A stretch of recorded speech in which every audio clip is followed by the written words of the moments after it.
In the mid-19th century, Ireland was a land of deceptive greenery. It was an island defined by a profound and dangerous imbalance. A population of over 8 million souls teetered on a fragile socioeconomic precipice, sustained almost entirely by a single miraculous tuber, the potato.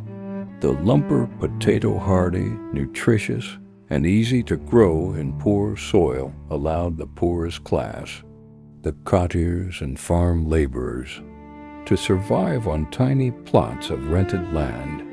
They lived at the absolute margin of existence, while vast estates owned by often absentee Anglo-Irish landlords exported grain and cattle to enormous profit across the Irish Sea to Britain. Life was hard, but it was predictable until the autumn of 1845. A mysterious organism, Phytophthora infestans, carried in the holds of ships from the Americas, arrived on the wind and the rain. It was a water mold previously unknown in Europe. The initial harvest seemed secure, but within days of being stored, the potatoes turned into a putrid black slime. A peculiar, nauseating stench began to drift across the countryside. The partial failure of 45 was met with alarm, but not panic. The British government under Prime Minister Robert Peel responded with some pragmatism, secretly purchasing American maize, so-called Peel's brimstone, to keep prices down. But the true horror awaited in 1846. The summer was damp and warm, the perfect crucible for the blight. When the mists cleared in August, the devastation was total. The fields were not green, but black. From Antrim to Cork, the entire food source for 3 million people had simply vanished, rotting into the poisoned earth. Panic transformed into immediate, desperate starvation. The cottager system collapsed instantly, with no potatoes to eat, and no potatoes to sell to pay rent. The peasantry faced an abyss.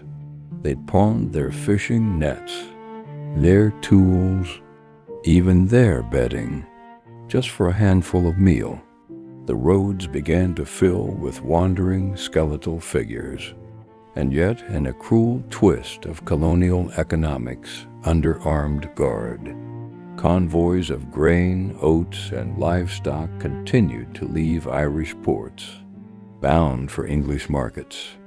By the winter of 46, the deepest freezes in living memory set in. The country was locked in ice and snow. Inside the damp, mud-walled cabins, entire families huddled together for warmth, slowly dying of hunger and typhus. The silence of the landscape was broken only by the sounds of construction.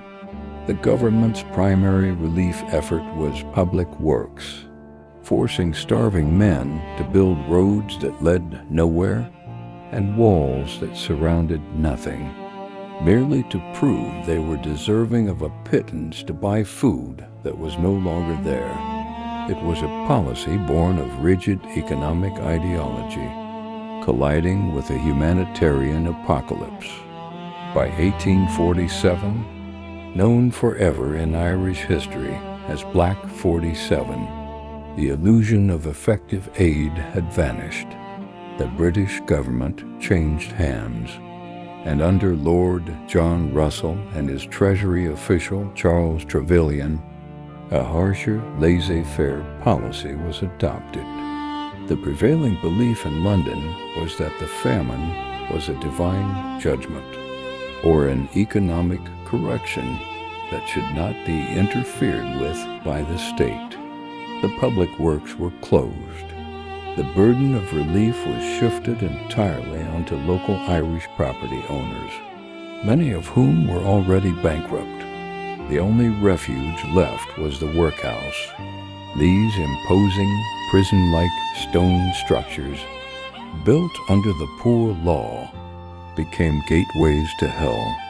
To enter, a family had to give up their quarter-acre of land, the infamous Gregory clause. They were stripped, cleaned, and separated husbands from wives, children from parents. Overcrowded and rife with disease, the workhouses became death traps. Typhus, relapsing fever, and dysentery killed far more than simple starvation. The dead were piled in sheds, eventually buried in mass, unmarked pits, too numerous for coffins. Outside the workhouse walls, a new terror emerged. Eviction landlords, facing crushing taxes to support the poor, sought to clear their estates of non-paying tenants. The tumbling of houses became a daily spectacle.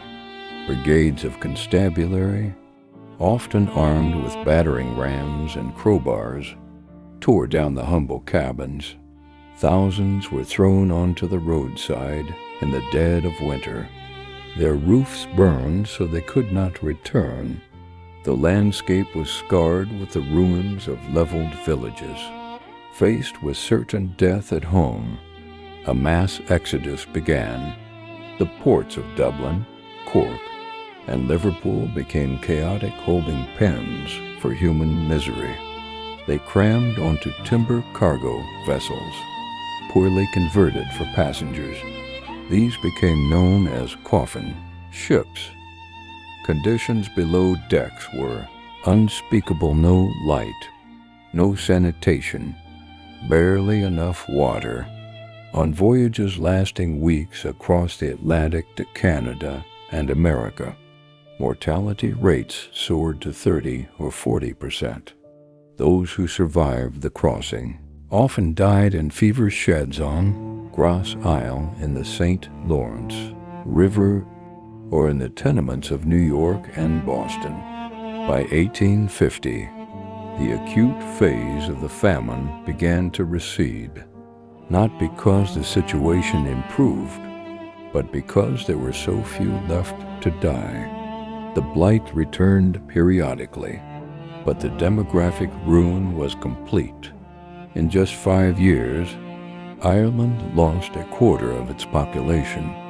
1 million dead, 1 million emigrated.